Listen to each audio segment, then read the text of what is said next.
अस्सलाम अलैकुम दोस्तों, सबसे पहले हमारे चैनल को लाइक, सब्सक्राइब और शेयर करें। जैसा कि हमने अक्सर सुना करते हैं कि फलां जगह पर फलां शख्स जिंदा हो गया, उसने मरने के बाद का हाल सुनाया और फिर मर गया।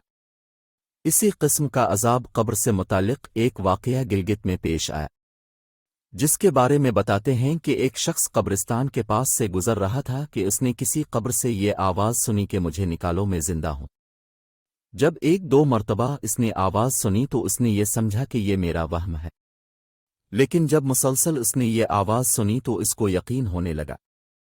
चुनांचे करीब में एक बस्ती थी। वो शख्स उसमें आया और लोगों को इस आवाज़ के बारे में बताकर कहा कि तुम भी चुल्लो और इस आवाज़ को सुनो। चुनांचे कुछ लोग उसके साथ आए। उन्होंने भी यही आवाज़ सुनी और सब ने यकीन कर लिया कि वाकई ये आवाज़ कब्र से आ रही है। अब यकीन होने के बाद उन लोगों को मसला पूछने की फिक्र हुई कि पहले उलमा से ये मसला मालूम करो कि कब्र खोलना जायज़ है या नहीं। चुनांचे वो लोग महल्ले की मस्जिद के इमाम साहिब के पास गए और उनसे कहा कि इस तरह कब्र से आवाज़ आ रही है और मैयत ये कह रही है कि मुझे कब्र से बाहर निकालो, मैं जिंदा हूं। इस पर इमाम साहिब ने फरमाया, अगर तुम्हें इसके जिंदा होने का यकीन हो गया है तो कब्र को खोल लो और उसको बाहर निकाल लो। चुनांचे ये लोग हिम्मत करके कब्रिस्तान गए और जाकर कब्र खोली। अब जो ही तख्ता हटाया तो देखा अंदर एक औरत बरहना हालत में बैठी हुई है और उसका कफन गिल चुका है। फिर लोगों ने कि वो औरत कह रही है, जल्दी से मेरे घर से मेरे कपड़े लाओ, मैं कपड़े पहनकर बाहर निकलूंगी। चुनांचे ये लोग फौरन दौड़कर उसके घर गए और जाकर उसके घर वालों को ये वाकया बताया। इसके कपड़े चादर वगैरह लेकर आए और लाकर के अंदर फेंक दिए। इस औरत ने उन कपड़ों को पहना और चादर अपने ऊपर डाली। फिर तेजी से बिजली की तरह अपने कब्र से निकली और दौड़ती हुई अपने घर की तरफ भाग गई। घर जाकर इस औरत ने एक कमरे में छपकर अंदर से कुंडी लगा ली। अब जो लोग कब्रिस्तान आए थे दौड़कर उसके घर पहुंचे। उनको वहां जाकर मालूम हुआ कि इसने अपने कमरे के अंदर से कुंडी लगा रखी है। इन लोगों ने दस्तक दी कि कुंडी खोलो। अंदर से इस औरत ने जवाब दिया, मैं कुंडी तो खोल दूंगी लेकिन कमरे के अंदर वो शख्स दाखिल हो जिसके अंदर मुझे देखने की ताब हो, इसलिए कि इस वक्त मेरी हालत ऐसी है कि हर आदमी मुझे देखकर बर्दाश्त नहीं कर सकेगा। लिहाजा कोई दिल गुर्दे वाला शख्स अंदर आए और आकर मेरी हालत देखे।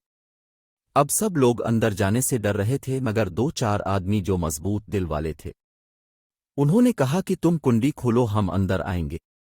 उसने कुंडी खोल दी और कुछ लोग अंदर चले गए।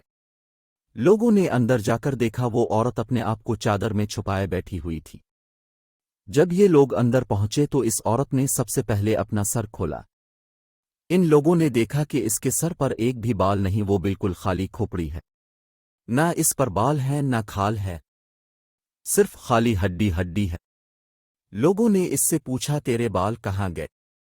इस औरत ने जवाब दिया कि जब मैं जिंदा थी तो नंगे सर घर से बाहर निकला करती थी, फिर मरने के बाद जब मैं कब्र में लाई गई तो फरिश्तों ने मेरा एक एक बाल नोचा और उस नोचने के नतीजे में बाल के साथ खाल भी निकल गई। अब मेरे सर पर ना बाल है ना खाल है। इसके बाद इस औरत ने अपना मुंह से कपड़ा हटाया। जब लोगों ने इसका मुंह देखा तो इतना खौफनाक हो चुका था कि सिवाय दांतों के कुछ नजर नहीं आया। ना ऊपर का होंठ मौजूद था ना नीचे का होंठ मौजूद था, बल्कि 32 के 32 दांत सामने जुड़े हुए नजर आ रहे थे।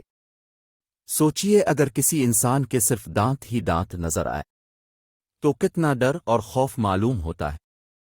अब इन लोगों ने इस औरत से पूछा, तेरे होंठ कहाँ गए? इस औरत ने जवाब दिया, मैं अपने होंठों पर लिपस्टिक लगाकर नामहरम मर्दों के सामने जाया करती थी। इसकी सजा में मेरे होंठ काट लिए गए, इसलिए अब मेरे चेहरे पर होंठ नहीं है। फिर इस औरत ने अपने हाथ और पैरों की उंगलियां खोली। लोगों ने देखा कि इसके हाथ और पैरों की उंगलियों में एक भी नाखून नहीं था, तमाम उंगलियों के नाखून गायब थे। इससे पूछा, तेरी उंगलियों के नाखून कहाँ गए? इस औरत ने जवाब दिया, नाखून पॉलिश लगाने की वजह से मेरा एक नाखून खींच लिया गया। चूंकि मैं ये सारे काम करके घर से बाहर निकला करती थी, इसलिए जैसे ही मैं मरने के बाद कब्र में पहुंची तो मेरे साथ ये मुआमला किया गया और मुझे ये सजा मिली कि मेरे सर के बाल भी नोच दी।